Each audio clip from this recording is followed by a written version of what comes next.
Alors donc, nous démarrons la table ronde. Merci de vous installer. Cette table ronde porte sur les mesures anticipées en psychiatrie, un levier de l'approche par les droits. Alors, nos intervenants sont déjà installés. Le plus proche de moi est le docteur Jean-Marc Détaillat, qui est chef de pôle de psychiatrie de l'hôpital de Jonzac, en Charente-Maritime. Ensuite se trouve David Martinelli, qui est médiateur de Santé Père, puis Ophélia Lopez-Hernandez, psychologue clinicienne, a été la co-créatrice de l'outil Mon GPS. Ensuite se trouve Denis Aymar, qui est père d'un enfant qui souffre de troubles psychiques. Et la modération de la table ronde va être assurée par Dominique Lecomte, administratrice UNAFAM.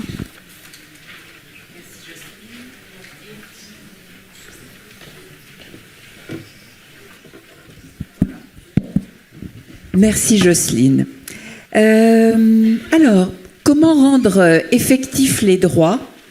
C'est le fil conducteur de toute notre journée. Comment faire que les droits soient réels et soient mis en place sur le terrain. Les mesures anticipées en psychiatrie sont probablement un des moyens très intéressants et puissants pour y parvenir.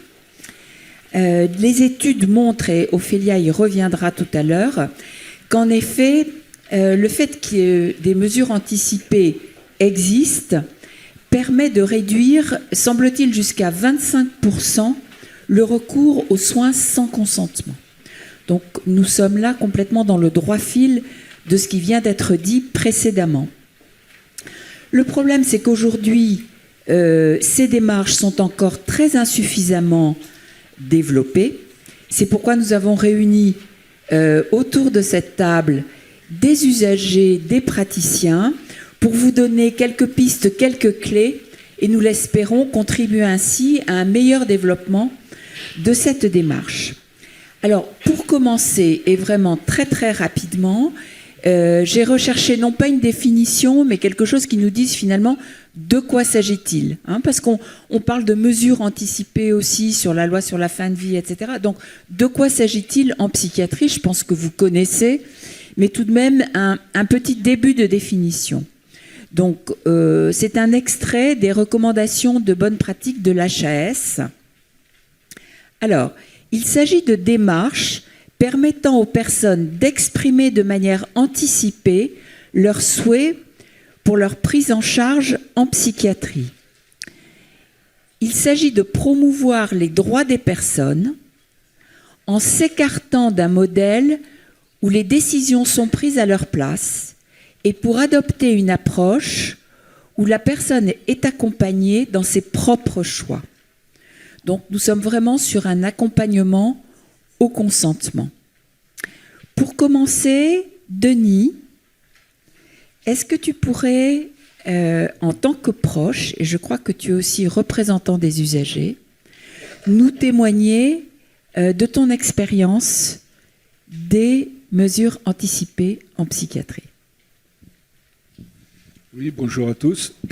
Donc pour moi, les mesures anticipées en psychiatrie, le GPS, ça a commencé par une rencontre, Ophélia, qui nous l'a présenté au cours d'une conférence. Et ça tombait bien parce que, effectivement, mon fils, il a eu plusieurs hospitalisations.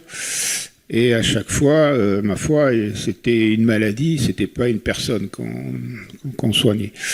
Donc, la dernière hospitalisation, il a mal vécu. D'un autre côté, comme il a mal vécu, il a dit « je veux plus retourner à l'hôpital » et il s'est mis à prendre son traitement. Donc, c'est quand même une bonne chose. Donc moi, comme je suis actif dans l'UNAFAM, bien sûr, et puis dans les structures, quand Ophélia a présenté ce GPS, je me suis dit, tiens, il faut que je lui en parle, parce que on parle de lui dans ce GPS.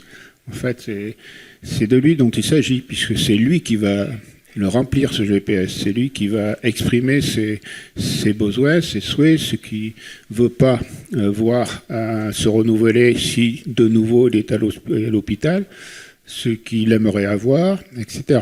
Donc j'ai dit ça c'est très, très intéressant parce que bon, maintenant il est stabilisé, il prend ses médicaments, mais il est encore souvent considéré comme une maladie. Il faut qu'il prenne en charge ces troubles, et c'est un moyen aussi pour lui de dire voilà, je suis une personne, j'ai des troubles, et voilà comment je veux disons, les affronter. Donc ça, c'était ma réflexion. Et il se trouve que c'est bien tombé parce que bon, il allait mieux. Hein. Le GPS ne se remplit pas du tout en période de crise. Hein. Il faut que la personne soit en mesure de réfléchir sur lui. Ça lui demande aussi pas mal de travail. Donc moi, je lui ai parlé parce qu'il sait que je suis membre de l'association, il me voit souvent en visio, il me voit souvent partir, etc. Donc je lui parle, je lui dis ce que je lui fais, et je lui parle du GPS. Je lui dis, tu sais, j'ai vu ce document, je lui explique son contenu, je lui explique que, tu sais, si tu le remplis, voilà, telle situation que tu m'as décrite qui était très mauvaise pour toi, tu peux le signaler, tu peux le dire. Bref, et je lui dis, écoute, si tu veux, je t'en parle. Et puis comme le GPS est quand même, vous l'éditez sur Psycom, c'est très facile à avoir, hein, c'est pas un secret, il ne faut pas revendiquer auprès de l'hôpital ce document. Et donc, je l'ai parcouru avec lui. Il était d'accord, ça s'est très bien passé. Et puis, je lui dis, écoute, si ça t'intéresse, tu le fais, puis je peux t'aider, c'est tout. Donc, ça a cheminé, puis finalement, il a écrit. Il ne m'a pas demandé d'intervenir. Par contre, je sais qu'il s'est fait aider par son psychiatre. Donc, ça a duré un peu de temps, hein, ça ne se fait pas en 24 heures, hein, ça a demandé une réflexion. Et donc, il a écrit son GPS. Et ensuite, on l'a évoqué. Donc, il me l'a montré. Je lui ai demandé s'il était d'accord de m'en donner une copie. Parce qu'une fois que c'est écrit, après, qu'est-ce qu'on en fait du GPS, hein? C'est un document intéressant. Il peut être mis dans le dossier médical, ça je lui ai expliqué. Mais on ne sait pas trop ce qui devient. Comme c'est pas un document juridique en soi, hein, il exprime des souhaits, mais le médecin et les soignants en font ce qu'ils veulent. Donc le souci, c'est de savoir qu'il a bien réfléchi sur sa situation, ce qu'il voulait, mais ensuite être sûr que si jamais il y a une crise, ce document soit lu par les soignants et soit exploité par les soignants. Donc c'est pour ça que comme je suis représentant des usagers, je connais un peu le circuit de l'hôpital. Je lui dis tu me le donnes et puis si jamais il arrive quelque chose, au moins s'il n'est pas dans le dossier médical, moi j'irai porter ce GPS aux soignants. Donc voilà l'expérience. Pour moi j'ai eu de la chance parce que je suis tombé au bon moment, si j'ose dire, hein, puisqu'il était sorti, il était stabilisé. Mais ça n'a pas été forcément facile, parce qu'il a mis quand même un temps pour le remplir. Et puis, il y a eu des réflexions sur... parce que c'est pas simplement je veux pas manger d'épinards, hein, c'est pas ça. Hein, je veux pas être en pyjama dans le couloir, etc. C'est aussi la personne de confiance. Donc, il faut qu'il la nomme. Donc c'est pas forcément si simple parce que vous n'êtes pas obligé d'être la personne de confiance, il peut choisir quelqu'un d'autre, hein, mais bon. Et puis la personne de confiance, mon fils savait pas ce que c'était, quoi. Enfin, puisque finalement, en tant que parent, sa mère et moi sommes pas personne de confiance, mais bon, puisque je suis personne de confiance, j'ai droit à tout, quoi, en quelque sorte. Donc il fallait lui dire que j'avais pas droit au dossier médical. Que je pouvais simplement, à sa demande, l'accompagner dans des entretiens.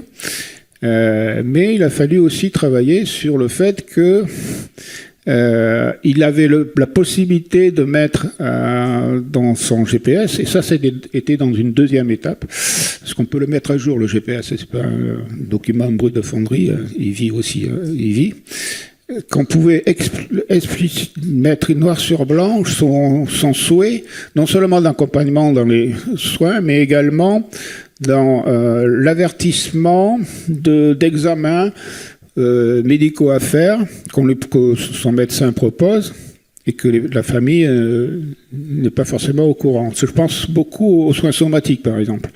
Quand vous avez des soins somatiques, comme votre malade, et là on vient de parler de droit, c'est normal, il a les mêmes droits que vous et moi, mais finalement la mémoire ne marche pas bien chez lui, la planification non plus, et les rendez-vous qui normalement il est censé prendre ne sont pas forcément pris à temps. Donc ça peut avoir des conséquences très sérieuses. Donc il peut écrire sur ce GPS le fait que la personne de confiance doit être avertie d'examens médicaux à faire. Donc en discutant avec le juriste de l'hôpital, ça peut pallier d'une certaine manière à l'inconvénient, disons, du dossier médical auquel on n'a pas le droit, du secret médical. Donc ça, c'est des points importants. Donc j'insiste sur ce point-là parce que le GPS, c'est pas simplement je veux mieux vivre à l'hôpital, je suis en crise, je veux qu'on s'occupe de moi, et puis je veux aussi, je donne quitus à telle ou telle personne d'aller plus loin dans l'accompagnement de soins que je dois vivre. Voilà, c'est une expérience que j'ai, et qui, en ce qui me concerne, s'est bien passé. Je ne peux pas vous dire si le GPS est vraiment physiquement dans son dossier médical. Je ne sais pas. Ce que je sais, c'est que il est dans un classeur chez moi, et que si jamais il n'est pas là, j'irai l'amener. Voilà. Merci Denis. Qu'est-ce que ça a changé dans votre relation entre ton fils et toi ? Alors, ce qui est vraiment intéressant dans la construction, encore une fois, c'est lui. Je cite beaucoup pour que ce soit la personne qui remplisse le GPS. C'est lui parce que pour moi, le GPS, ça participe à son autonomie, à son rétablissement. C'est pas un vain mot, parce que ça l'oblige à réfléchir sur sa situation personnelle. Donc, moi, j'ai fait l'effort de ne pas m'en occuper. Parce que parfois,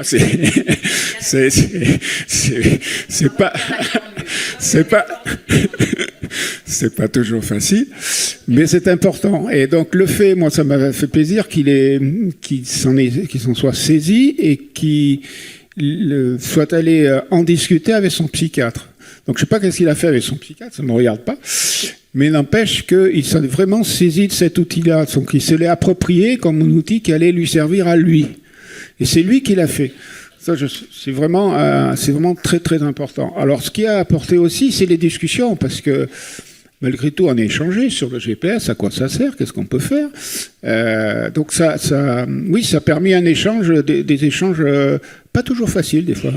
C'est pas toujours. Parce qu'on parle de lui, sa maladie, ses troubles, qu'est-ce qu'il ressent. Parce que c'est très personnel quand même ce qui doit retranscrire dans le GPS. Donc faut pas être trop intrusif non plus. Mais cette relation-là a été extrêmement riche. Moi, c'est un plus par rapport à la relation habituelle que j'ai avec lui. Merci beaucoup, Denise. Très, très intéressant. C'est la vie quotidienne. Hein. Là, on est vraiment dans le quotidien. On va poursuivre avec David. David va témoigner en tant à la fois qu'utilisateur et également en tant que médiateur de santé père, en tant que professionnel sur son expérience des mesures anticipées en psychiatrie et plus particulièrement du GPS. Alors, on parle beaucoup du GPS. Hein. GPS, ça veut dire quoi, Ophélia ? Guide de prévention et soins. Voilà, mon guide prévention et soins en santé mentale. Voilà, et ne le mettez pas dans votre voiture, ça ne marche pas. Vas-y, David. Ça peut guider quand même. Ça peut guider. Du coup, je me suis plié à l'exercice de répondre à quelques questions. Peut-être les slides, on peut les afficher si elles sont dans le... Est-ce qu'on pourrait avoir les petites bulles, les petits nuages de David ? Voilà donc ça y est. La première question que je m'étais posée, c'est comment j'avais entendu parler du GPS et dans quelles circonstances. Et c'est vrai que je me suis dit que c'était sûrement pendant la formation de père aidant. Parce que du coup, médiateur de santé père, c'est une formation de père aidant que j'ai fait à Bobigny. Ensuite, je me suis demandé avec qui je l'avais partagé. Et c'était avec ma famille et avec mon psychiatre. Mais c'était juste dans le cas où ça irait moins bien. Pour l'instant, j'ai jamais eu vraiment l'occasion de m'en servir. Mais voilà, le document est là, il est prêt, et c'est aussi, on y reviendra, mais vraiment un élément pour échanger avec les personnes. Voilà, et c'est important de pouvoir le faire. Ensuite, tu peux avancer.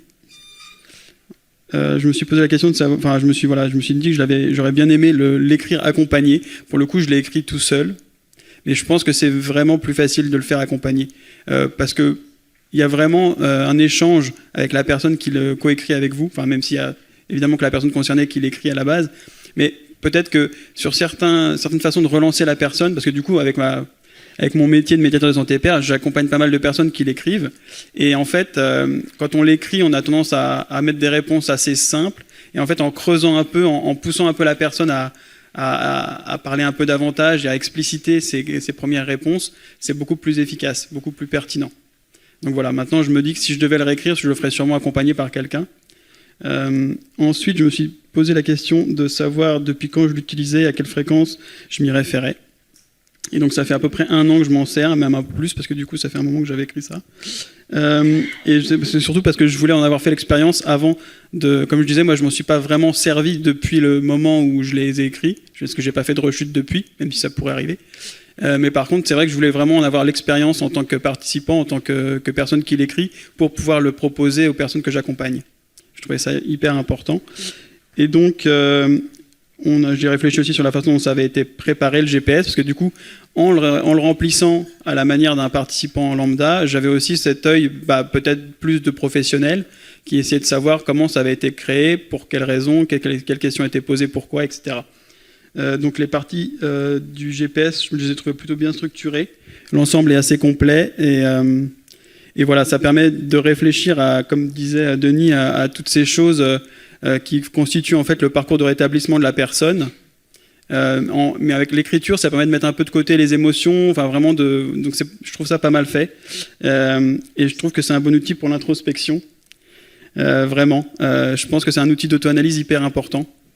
Effectivement, il faut le faire dans un moment où on est mieux, pas dans un moment où on est vraiment en crise, mais c'est vrai que revenir sur des moments où ça a été compliqué, et c'est pour ça qu'il faut le faire accompagner aussi, parce que ça peut être justement douloureux par moment, mais c'est important, en fait, de questionner à quel moment on va mieux, à quel moment on va moins bien, qu'est-ce qui peut faire que ça passe de l'un à l'autre, etc.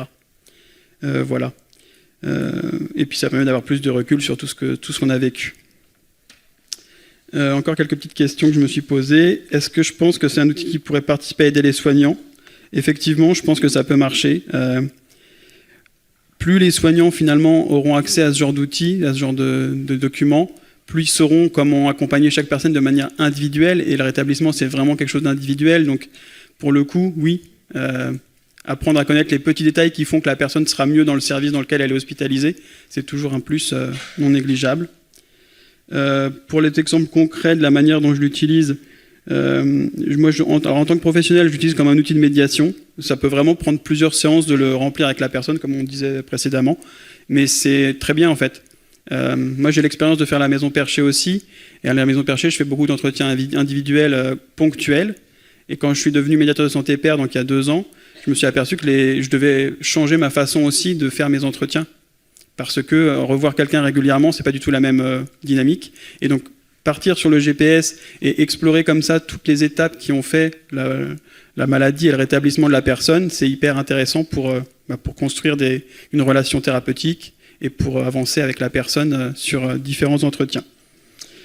Si je devais donner des conseils à des personnes concernées qui hésiteraient peut-être à l'utiliser, ce serait qu'ils sont libres d'en faire qu'une partie, parce que ça peut paraître être un truc un peu imposant à la base, mais en vrai, en n'en faisant qu'une partie, en y revenant pour le modifier, pour l'améliorer, le partager ou pas, et puis même aussi le faire un peu à sa manière. Enfin, quelque part, on n'est pas obligé de suivre forcément, même s'il est très bien fait, de suivre exactement chaque question ou chaque partie. On peut aussi l'aménager un peu pour qu'il nous corresponde en fait. Voilà. Donc moi, j'ai vraiment considéré que c'était une pierre, enfin un truc important, un socle sur lequel on peut se poser à partir de là pour avancer dans son rétablissement. J'avance encore un peu. Et la dernière question que je me suis posée, c'était de savoir comment le rédiger finalement, mais j'ai déjà un peu répondu à ça. Et je pense que c'est important de vraiment prendre le temps, de décider de le faire vraiment que quand on se sent prêt. et puis s'approprier l'outil, comme je viens de dire, vraiment le faire à sa manière. Et faut pas hésiter vraiment à le faire en plein de petites fois. Il y a beaucoup de personnes que j'accompagne qui sont assez fatigables finalement, et comme ça remue pas mal d'aller chercher un peu dans le passé, dans les choses qui se sont déroulées, dans comment on aimerait que ce soit pris différemment la prochaine fois, il faut vraiment y aller tranquillement, voilà, en faire des petits bouts par petits bouts et avancer comme ça. Donc pour résumer, je dirais que c'est un outil d'introspection qui permet une meilleure vigilance concernant les symptômes, et ça c'est hyper important. En vrai, revenir à son GPS quand on se sent un peu moins bien, c'est hyper évident. Enfin, du coup, tout ce qu'on a pu marquer, on s'en rappelle pas forcément, mais en le relisant, et parfois même avec sa propre écriture, on se dit, bah voilà, j'avais marqué que si par exemple je dormais pas pendant 3 nuits, c'est qu'il fallait vraiment que je consulte. Et comme c'est écrit, comme on sait qu'on l'a écrit nous-mêmes, ça permet de remettre un pied dans la réalité, en fait, vraiment. C'est aussi une forme de contrat qui peut calmer les dissensions autour de l'accompagnement du trouble. Et pour ça, j'ai un exemple précis qu'on m'a raconté. C'est quelqu'un qui vivait en couple et c'était toujours un grand déchirement de devoir aller en hospitalisation, surtout que c'était du coup son conjoint qui l'a envoyé en hospitalisation quelque part. Et donc c'était une grosse difficulté pour eux pour s'en remettre après chaque hospitalisation. Alors que dès lors qu'ils ont décidé d'écrire ensemble le GPS, ça a tout changé en fait, parce que c'était écrit, c'était donc pas un contrat, voilà, mais c'était quand même un genre de contrat moral. Et donc ils avaient décidé ensemble qu'ils iraient qu'elle irait en hospitalisation s'il y avait tel symptôme qui apparaissait, et du coup c'était plus un déchirement entre eux, c'était plus, il n'y avait plus de questions en fait. C'était juste, on avait décidé ensemble, on le fait, c'est acté et ça marche. Je trouve que c'est une fenêtre qui s'ouvre sur des espaces d'échange avec proches et soignants, et ça c'est important aussi, on en a déjà parlé, mais effectivement le fait de, même avec un psychiatre, comme on disait, le remplir avec un psychiatre, ça peut aussi poser des questions, bah oui d'accord, vous voulez pas ce traitement en particulier, pourquoi ? Qu'est-ce qui vous fait ? Et en fait, ça ouvre à des sujets qui peuvent être très importants pour expliquer aux personnes aussi ce qui marche, ce qui ne marche pas, et pourquoi ça marche et pourquoi ça ne marche pas. Donc c'est un élément important de psychoéducation, et c'est un élément qui favorise le partenariat et l'approche centrée sur la personne. Voilà, donc ça c'est une efficacité thérapeutique prouvée, mais c'est aussi plus éthique. On en parle vraiment des droits. Écouter la personne, c'est la base, ça devrait être la base en fait, même si ce n'est pas toujours le cas. Et pour terminer, je vais vous faire un témoignage, je vais vous lire un témoignage d'une personne qui a été anonymisée, mais qui a écrit ce texte sur le GPS. Donc, je vais vous le lire. Alors, mon GPS, mon guide prévention et soins en santé mentale, je le dois à Ophélia. Il y a des jours où je vais bien, il y a des jours où je ne vais pas bien. C'est simple à dire, mais à vivre, c'est plus flou, plus subtil, plus instable. Ce GPS m'a appris à mettre des mots sur ces états, à dire « voilà comment ça se manifeste chez moi », à tracer une frontière entre l'équilibre fragile et la bascule. Quand je vais bien, je me sens présente à moi-même. Je dors suffisamment, je ris sans me forcer. Je peux sortir sans que le monde m'agresse, je sais où je suis, je sais qui je suis. Je m'autorise à faire des choses simples, marcher, lire, m'ennuyer, rêver. Je peux dire non sans culpabiliser, dire oui sans me trahir. Je parle, j'écris, je respire. Mais il suffit de peu parfois et je ne vais plus bien. Je dors mal ou pas du tout, je m'énerve pour un rien, ou pire, je ne ressens plus rien du tout. Je suis là, mais plus vraiment. J'ai mal partout, sans cause apparente, je pleure sans prévenir, ou je m'enferme dans un silence glacial. Tout devient difficile. Me laver, répondre à un message, sortir de chez moi. Je ne reconnais plus mon corps, je me perds dans mes pensées. Et je n'arrive plus à demander de l'aide, parce que demander, c'est déjà trop. Dans ces moments-là, j'ai besoin qu'on me comprenne sans que j'aie à me justifier. J'ai besoin qu'on me respecte mon repli sans m'abandonner. J'ai besoin qu'on ne me dise pas « ça va passer », mais qu'on reste là, en silence s'il le faut. J'ai besoin qu'on me rappelle que ça n'est qu'un moment, pas une identité. C'est pour ça que j'ai rempli ce GPS, mon GPS. Parce que dans le flot du mal-être, je ne peux plus l'expliquer. Parce que mes mots disparaissent ou se retournent contre moi. Alors j'ai inscrit ce que j'aimerais que l'on sache, comment ça se voit quand je sombre, ce qui peut m'aider, ce qui risque d'aggraver, ce que je ressens, même si je ne le dis pas. C'est une carte de moi, dessinée à l'avance, pour que le jour où je me perds, quelqu'un puisse me retrouver. Quelqu'un puisse dire « elle a écrit ça quand elle allait bien, elle savait ce qu'il fallait faire, écoutons-la ». Ce GPS, c'est un pacte de confiance avec moi-même, c'est reconnaître mes fragilités, mais aussi mes ressources. C'est dire que oui, je peux aller bien, et que non, aller mal ne m'efface pas.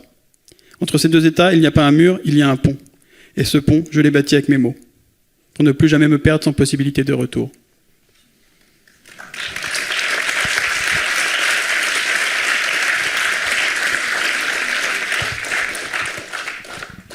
Merci beaucoup David pour avoir lu ce très très beau texte. Mais aussi, moi je suis très impressionnée par ton professionnalisme, quoi. Hein, c'est-à-dire que là, on a vraiment le témoignage de ce que c'est qu'être médiateur de santé pair. Hein, à la fois, tu t'es appliqué à toi-même pour toi, et puis tu le revois, tu le relis, tu le réétudies pour être bien sûr que tu le pratiques d'une manière intéressante avec les personnes que tu reçois. Donc, merci beaucoup pour ce témoignage et pour le caractère finalement très avancé de cette pratique. Hein, je suis impressionnée par ça. Bien, nous allons poursuivre avec Jean-Marc Détaillat. Jean-Marc, je crois que, donc bien sûr, nous sommes au premier chef particulièrement intéressés par ton témoignage en tant que praticien. Hein, praticien, donc tu es à Bordeaux et à Jonzac et tu mets en œuvre les mesures anticipées en psychiatrie. Mais quand on a préparé cette table ronde, tu m'as dit en particulier que tu souhaitais faire un petit détour ou un petit rappel des notions de handicap et de l'impact en fait du handicap sur l'ensemble de l'environnement, notamment de l'environnement familial de la personne, parce que tu souhaitais en fait centrer ton propos sur la notion de citoyenneté. Tu disais finalement ce qui est important, c'est que la personne soit citoyenne. Ça a été cité à plusieurs reprises ce matin comme un élément fondamental du droit. Donc à toi la parole. Merci beaucoup, bonjour. Alors j'ai prévu un petit diaporama court, hein, rassurez-vous, simplement pour dire que pour moi, ce qui permet le meilleur respect des droits dans la pratique psychiatrique de mon établissement ou que je fais avec mes collaborateurs, c'est quand même de dire que, ça marche je pense, c'est quand même de dire que le handicap a été la voie d'accès qui permettait de rencontrer vraiment les problèmes que pose le handicap par rapport au droit et le non-respect du droit des personnes handicapées. C'est venu plutôt d'une longue histoire, on ne va pas en parler là, mais la loi de 11 février 2005, elle prend des mots, si vous voulez bien, du modèle de l'OMS, je vais le faire passer là, que vous connaissez tous, qui est le modèle du handicap de l'OMS, la CIFSH, la classification internationale du fonctionnement de la santé et du handicap. Le handicap a été défini par l'OMS et sa grande nouveauté en 2020, c'est d'avoir révisé le modèle précédent qui s'appelait la CIDI, CIDIH, classification internationale déficience, incapacité, handicap, qui était de Philip Wood et qui était un modèle essentiellement médico-centré. Et ce que j'ai pu constater dans ma pratique, c'est que de transformer la question de l'hôpital psychiatrique et les soins en psychiatrie centrés sur la pathologie, à aller vers l'hôpital psychiatrique centré sur les conséquences en termes de handicap pour les personnes en situation de troubles psychiques, permettait de rencontrer très vite l'accès aux droits et la défense des droits qui étaient les leurs. Cela permettait aussi, ce modèle, de faire apparaître ce qui est en jaune. Ils ont dit que le handicap, que l'on appelle, selon l'OMS, une restriction de la participation, était tributaire tout autant de facteurs environnementaux que des facteurs personnels, ce qui change un peu de l'abord individuel. Ce qui me fait penser donc que ce modèle étant un thérapeute familial systémique a quelque chose de très systémique, et ce qui vient d'être dit justement sur mon GPS prouve bien que c'est un outil systémique plus qu'un outil individuel ou tout autant systémique qu'individuel. Donc, vous voyez bien qu'avant, on pouvait considérer que la question était médicale. Mais quand on parle des facteurs personnels et environnementaux et qu'on sait qu'ils ont une influence sur la participation, ils peuvent avoir une influence qui est obstacle ou facilitatrice de la participation. Dans ces facteurs environnementaux, bizarrement, sont classés, selon l'OMS, les hôpitaux, les familles, le système de soins, ce qui est dans la rubrique CIF, système et politique, le prix des médicaments, l'accès aux médicaments, qui peuvent être des obstacles pour se soigner. Par exemple, je ne vais pas parler d'actualité, mais il y a eu quelques difficultés d'approvisionnement qui faisaient que les gens étaient obligés d'interrompre leur traitement, ce qui rendait leur situation, parfois quand leur traitement leur convenait bien, particulièrement difficile de retrouver un équilibre et une participation. Donc tout est lié de manière systémique et l'hôpital est tout autant dans le handicap que dans sa solution. Et l'hôpital est tout autant, je le dis pour ma part, dans la maltraitance, le non-respect des droits, que dans le respect des droits et la participation. La différence se passe sur un plan très simple. Les règlements hospitaliers ne sont pas toujours légaux. Et les règlements hospitaliers ne sont pas la loi. Donc il y a des choses qui peuvent être faites parce que c'est comme ça que ça se fait. Et c'est un problème d'acculturation. Quand la loi de février parle de limitation d'activité et de restriction de la participation, il faut bien qu'on s'entende culturellement sur ce que ça veut dire. Donc les politiques de soins doivent se baser, selon moi, et les soins eux-mêmes, sur le respect de cette compréhension. Parce que le trouble psychique est une chose, mais les conséquences que ça a en vie quotidienne, qu'on appelle les restrictions de la participation au handicap, c'est ce qui fait le plus de souffrance, le plus de difficultés. L'ensemble de ce que l'on fait à l'hôpital, c'est comme regarder un poisson dans un bocal. Mais quand on veut savoir comment il se débrouille dans l'océan, l'océan ne ressemble pas à l'hôpital. Il faut bien aller dans l'océan. Ce qui veut dire que ça pose la question de la place de l'hospitalisation, non pas dans le soin, mais dans son utilité par rapport à la participation et par rapport au handicap. Alors, après avoir dit ça, je poursuis. La limitation d'activité, c'est ce que l'on peut faire, ce que l'on sait faire. La participation, c'est ce que l'on fait vraiment, c'est le modèle américain. He can do it, he does it. C'est juste pour prouver que je sais parler 2-3 mots d'anglais. Félicitations. Bien que vieux. Et il y a des psychiatres qui parlent anglais. Nous en avons rencontré. Et donc, cela veut dire que, quand même, je peux faire du sport, par exemple. Mais est-ce que j'en fais vraiment ? Je peux prendre soin de ma santé, mais est-ce que je le fais vraiment ?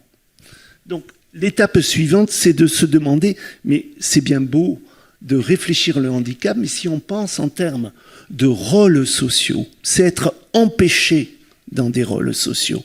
On peut être à la fois fils-fille, père-mère, et avoir des troubles psychiques.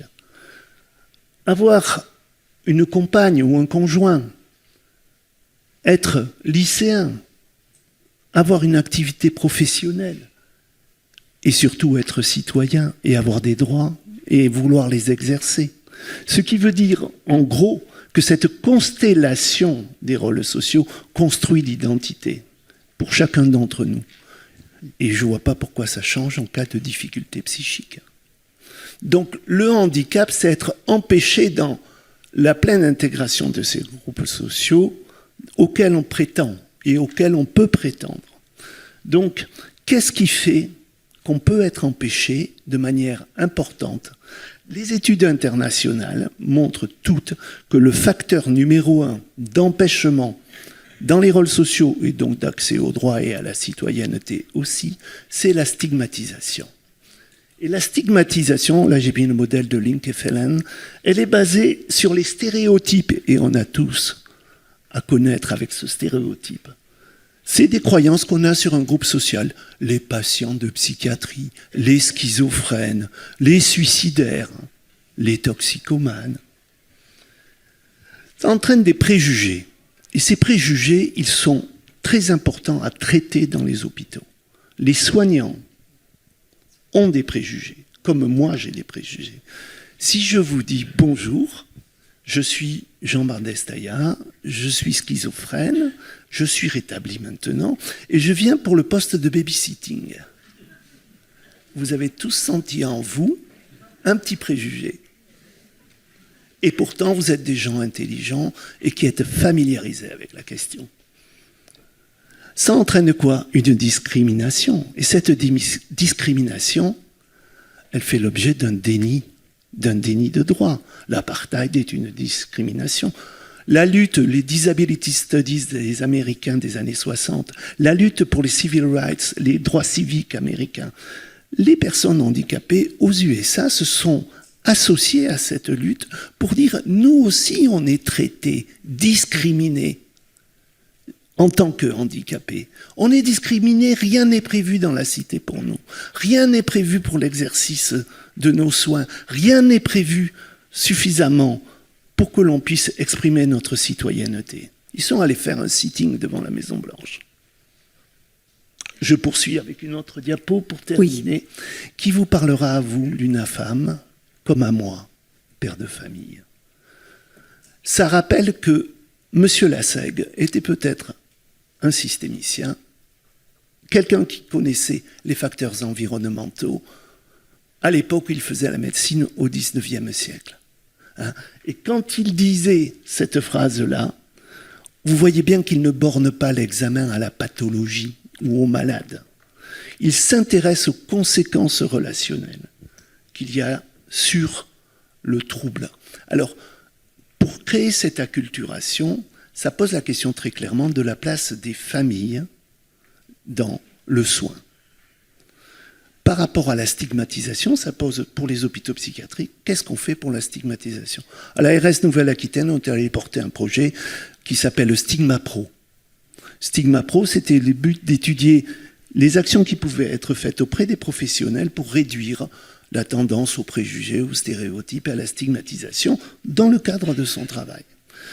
Ce projet a été porté par Kevin Marc Valéry et le professeur Antoinette Proutot et le service où je travaille. Et à la suite de ce travail sur la stigmatisation, s'est posé des questions sur qu'est-ce qu'on fait d'autre maintenant. On est allé sur une question qui est particulièrement compliquée. Vie sentimentale et affective et handicap psychique. Exercice de sa vie relationnelle au sein d'un établissement ou pas. On a poursuivi le travail en lançant depuis quelques années, maintenant ça va faire 3 ans, une réflexion d'un groupe qui s'appelle Démocratie en santé mentale, où se réunissent des responsables de l'administration de l'établissement, des soignants de l'établissement, des gens non concernés par le soin, donc, et des soignants, des familles, des usagers, qui réfléchissent ensemble à ce qu'ils souhaiteraient transformer dans l'établissement dont ils dépendent et sur le territoire où nous exerçons. Et nous poursuivons ce travail encore actuellement pour essayer d'avancer dans la pleine co-construction systémique de la question du handicap. Alors, ce que je trouve intéressant, c'est que pour que ces outils dont on parle prennent sens pour tout le monde, du directeur d'hôpital jusqu'aux familles ou aux usagers, il faut quand même les associer à un phénomène d'acculturation. Il a fallu reconstruire notre hôpital, qui était une ruine peu digne pour les gens, où on leur demandait de venir se soigner dans des conditions qui seraient pas trop favorables à n'importe qui dans une prison. Donc, je dirais que ce qui nous a beaucoup aidé, c'est se saisir du prétexte de la construction des locaux pour ramener l'OMS dans la tête des directeurs en leur demandant, et je salue Julia Faure qui en parlera tout à l'heure, ou Simon Vasseur qui est venu faire l'évaluation dans l'établissement où je travaille, on avait saisi le Quality Rights pour donner à tout le monde à réfléchir ensemble sur les droits.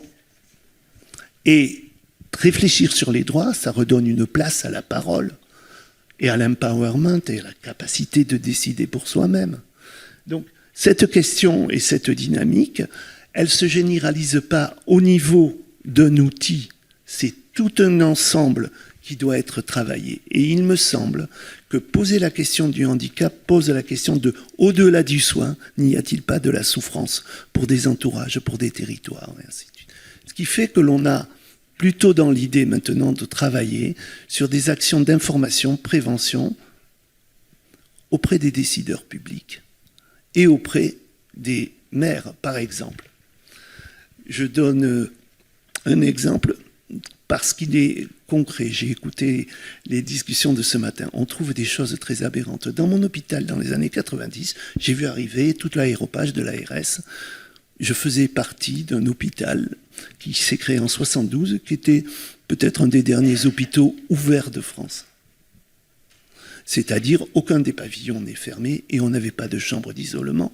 Et on ne recourait pas ni à la contention, ni à l'isolement. Eh bien, on nous a imposé d'avoir des chambres pour un raisonnement que je vous soumets, comme d'autres raisonnements bizarres ont été donnés.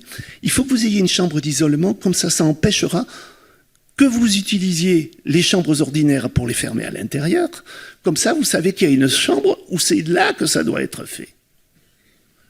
Ce raisonnement de prévention de la maltraitance hospitalière, en mettant un lieu qui n'a jamais fait la preuve en evidence-based medicine d'une quelconque efficacité thérapeutique. Simplement, ce petit hôpital, il est au milieu d'un parc. Il n'a pas de. L'ARS dit, mais où sont les murs? Eh bien, j'ai dit, vous les voyez là-bas? C'est des vignes. Et les gens vont et viennent. Et comme on le disait ce matin, il fugue pas plus que ça, il s'éloigne pas plus que ça, et on n'a pas plus de difficultés que ça. Simplement, c'est une acculturation qui s'est construite sur un demi-siècle. L'OMS, là, le modèle de 2001, il a quand même un quart de siècle. Il est quand même toujours pas forcément pratiqué, ni connu par les soignants en psychiatrie. Donc, cette question de l'accès au droit pose vraiment la question très particulière. Je donne un autre petit exemple. Jean-Marc, il va falloir qu'on avance. Je termine avec ce dernier exemple. C'est le tout dernier. Je suis médecin psychiatre. J'ai des urgentistes qui m'appellent et on peut se poser la question, et il a le droit à mis des questions sur qu'est-ce que c'est que ce pouvoir médical d'enfermer les gens, de faire ça. Mais aux urgences, il y a une petite mesure dans la loi qui s'appelle le péril imminent, qui font que c'est un excellent moyen d'envoyer vers la psychiatrie et de vider les urgences de tout ce qui pose problème aux urgences sans que ce soit forcément indiqué pour la psychiatrie. Donc, cette petite déviation du texte, elle est prévue pour être exceptionnelle. Je serais intéressé de savoir les chiffres nationaux et savoir si c'est vraiment aussi exceptionnel que ça, parce que pour moi, dans ma vie, c'est très fréquent.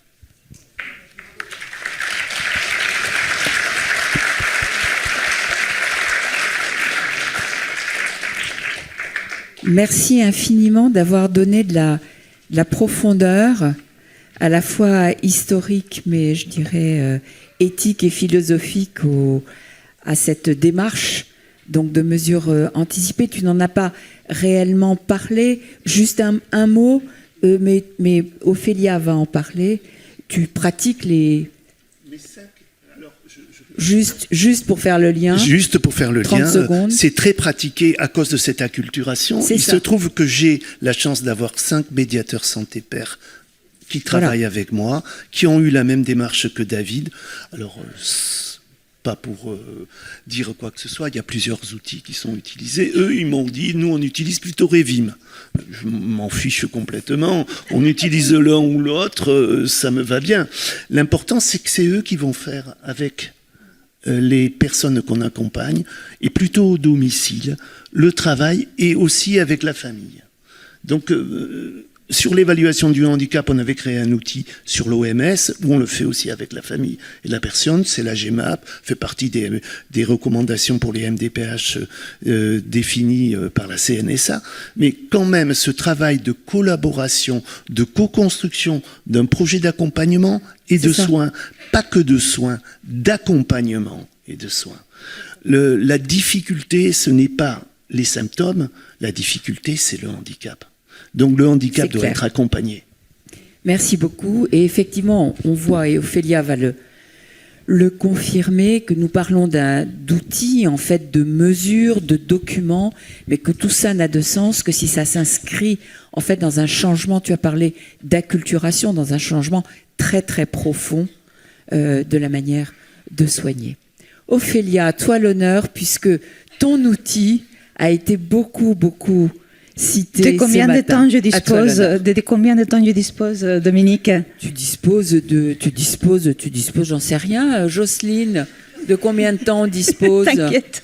20 minutes? Alors. Un quart d'heure. Allez, un quart d'heure. Alors, c'est vrai qu'on a beaucoup parlé de mon GPS. Mon GPS, c'est mon guide prévention et soins en santé mentale. Et j'ai intitulé cette présentation « Un outil de soins au service des droits des personnes concernées ». Et en même temps, c'est plus qu'un outil, c'est une démarche pour la citoyenneté, pour la co-construction, pour l'autonomie, pour l'empowerment, pour le rétablissement. Donc, mon GPS, je vous laisse le télécharger si vous voulez, en scannant le QR code que vous avez là. Vous tombez directement sur mon GPS, sur le site du Psycom. Le Psycom, c'est un organisme d'information en santé mentale et en psychiatrie. Et mon GPS, c'est un outil que vous trouvez en accès libre et gratuit. Mon GPS a été soutenu dès le début de sa création par l'UNAFAM. Et je remercie particulièrement Marie-Jeanne Richard, qui nous a reçus à l'époque, et aussi par Santé Mentale France. En 2020, mon GPS a reçu le label Droit des usagers de la santé, parce qu'à l'époque, en effet, c'était une démarche extrêmement innovante concernant la défense des droits des usagers. On a parlé des MAP, on a parlé des DAP, on a parlé des PCC. Qu'est-ce que c'est que tout ça? Mesures d'anticipation en psychiatrie.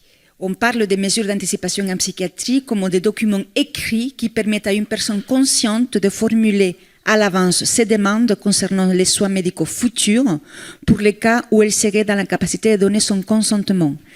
Bien entendu, en psychiatrie, on va utiliser ce type d'outils, ce type de démarches pour pouvoir exprimer à l'avance la volonté des personnes concernant leur prise en charge future si jamais ils devaient traverser à nouveau une décompensation et se trouver dans l'incapacité d'accepter les soins proposés dus à une altération temporaire du discernement. On parle aussi des plans de crise conjoints.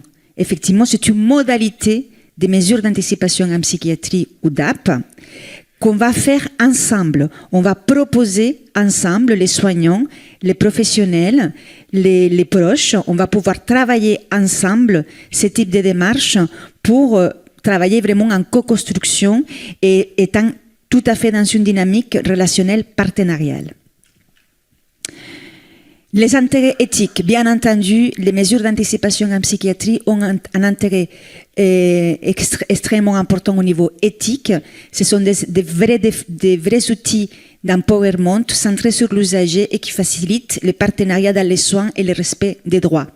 Toutes les instances internationales recommandent l'utilisation des mesures d'anticipation en psychiatrie. Nous sommes très en retard en France. Il n'empêche, depuis, on va dire, 7-8 ans, plusieurs organisations nationales, l'UNAFAM, l'HAS, le contrôleur général des lieux de privation de liberté, récemment l'ANAP, s'intéressent de plus en plus à ce type d'outils et on voit comment les associations de familles ont été extrêmement porteuses de ce type de démarches et depuis 2022-2023, on voit comment ce type de démarche se développe dans tous les territoires nationaux.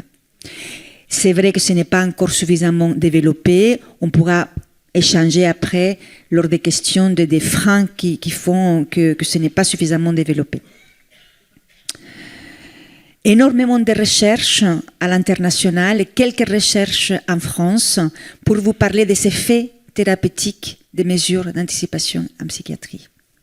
Au-delà des atouts éthiques et militants, il y a des effets thérapeutiques qui ont été prouvés dans la littérature internationale.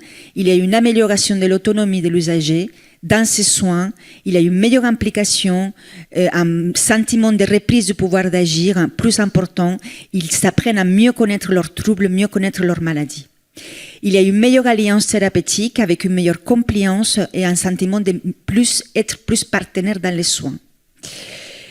Et en plus, quelque chose qui nous intéresse tout particulièrement, c'est que de nombreuses études à l'international, mais aussi en France, vont mettre en valeur l'intérêt des directives anticipées psychiatriques ou mesures d'anticipation en psychiatrie, c'est exactement la même chose, pour diminuer les hospitalisations sans consentement, ainsi que les mesures d'isolement et de contention.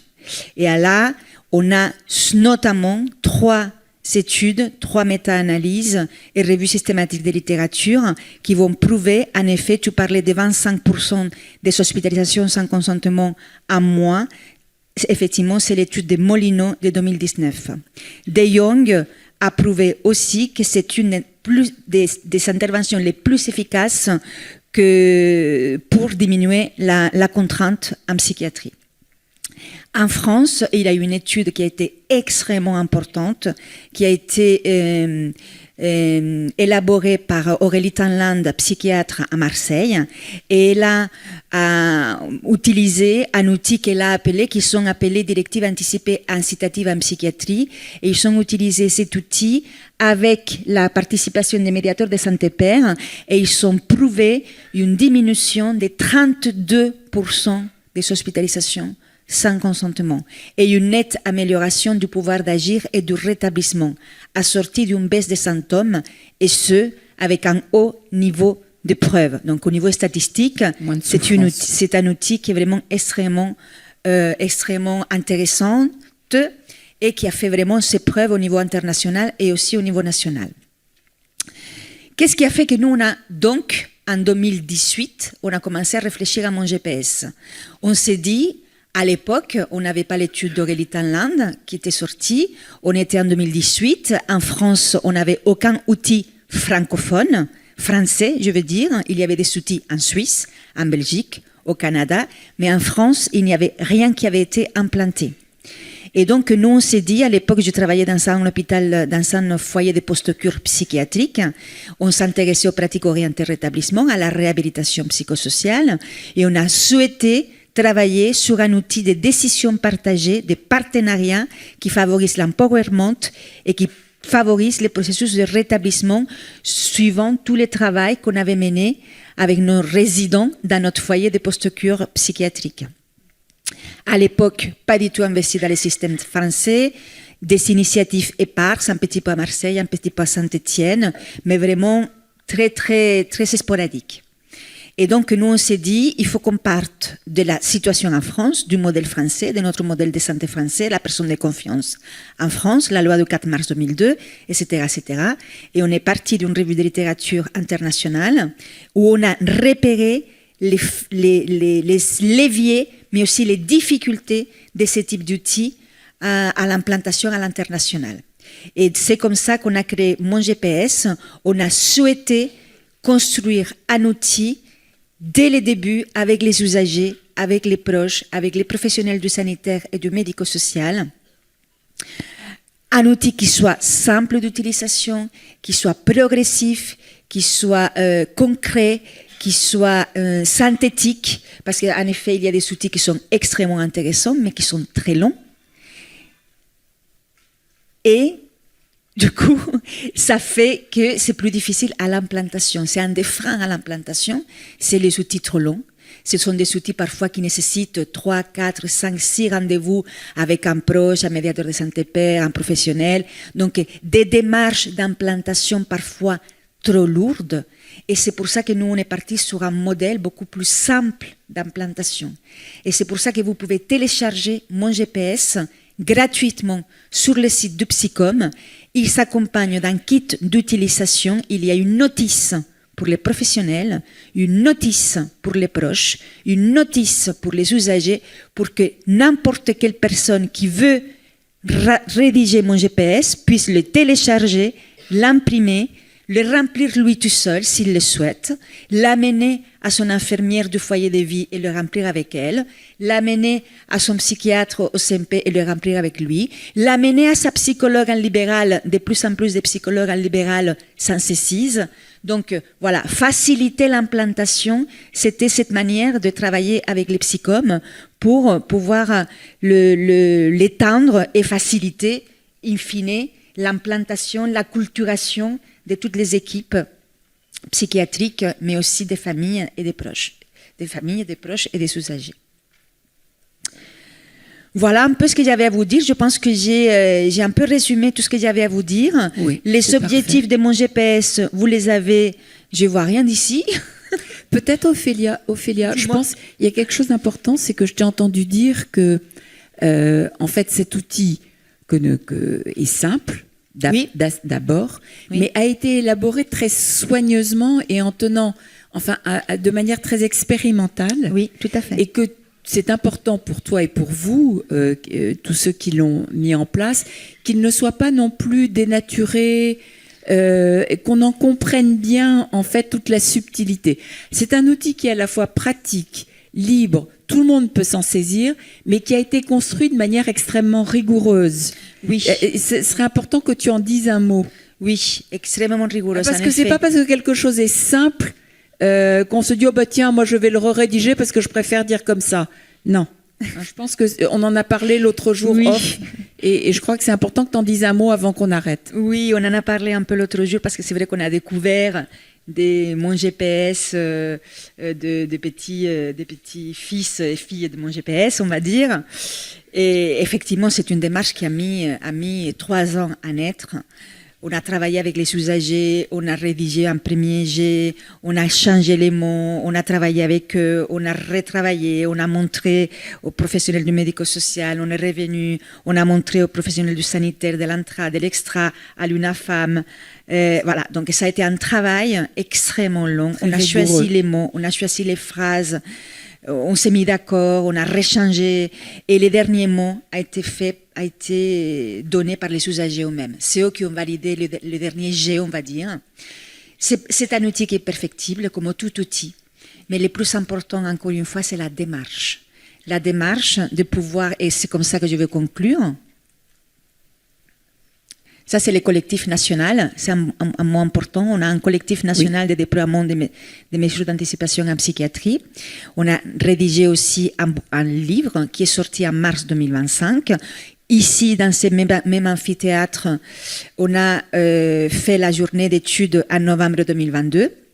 Et pour conclure, là, tous les hôpitaux qui développent, qui utilisent mon GPS en France actuellement, hôpitaux et aussi des associations du médico-social.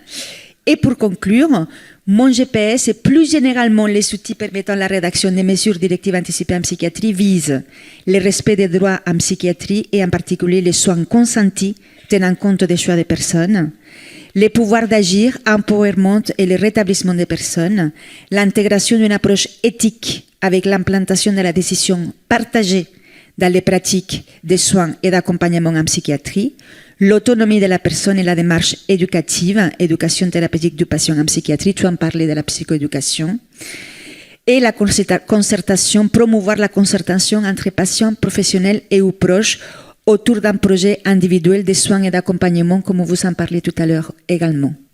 Merci à tous de votre écoute. Merci Ophélia. Merci à nos 5 intervenants.